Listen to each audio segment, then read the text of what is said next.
It's October 2013.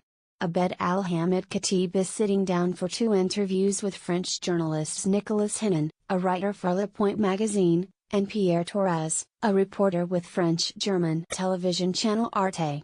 An opponent of President Bashar al-Assad, 56-year-old Hamid is a respected and well-connected anti-government activist in Raqqa and has been working to establish a local council for its residents.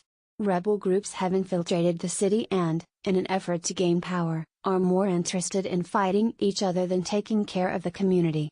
Journalists are regular guests in the Khatib household, and Hennin and Torres have been living there for weeks while covering the conflict on the ground. But one day, Hamid becomes anxious. It is late, and he has been waiting for the reporters to return for hours.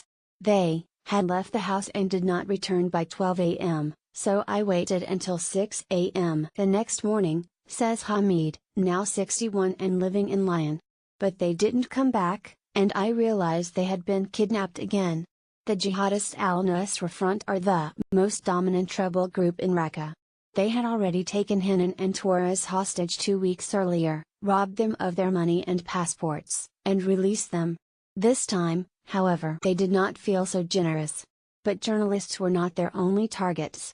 We took the decision to leave after I saw the kidnapping of my friends and neighbors, says Hamid, who lived in Syria with his wife Hala, then 49, and two of his 4 children, Moya, 21, and Jihad, 14.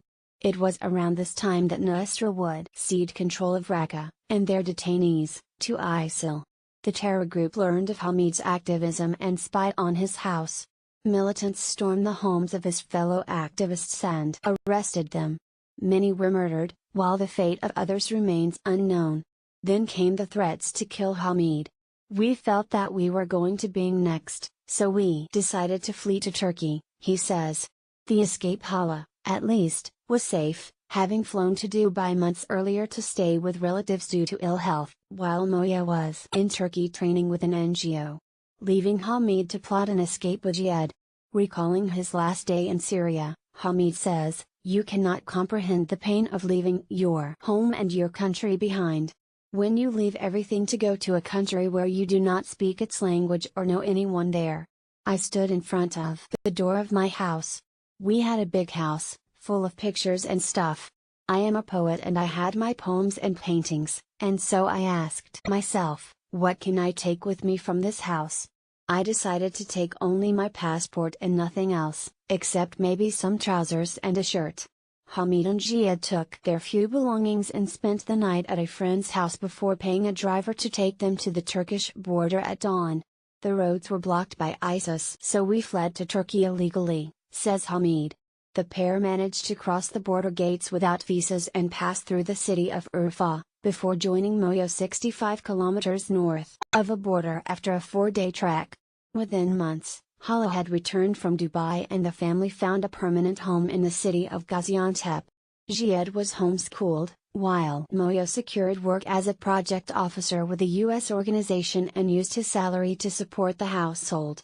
Back in Raqqa, the Khatib's house was a pile of rubble. Within days of it being abandoned, jihadist fighters moved in and erected a wall around it, attracting the attention of military jets. The family suspects bombs were being made there but will never know for sure. Returning the favor, the Khatibs had been living in Turkey for 6 months when they received an unexpected phone call.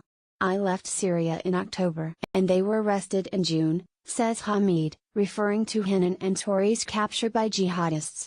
The journalists had a Facebook page and we learned that there had been a deal.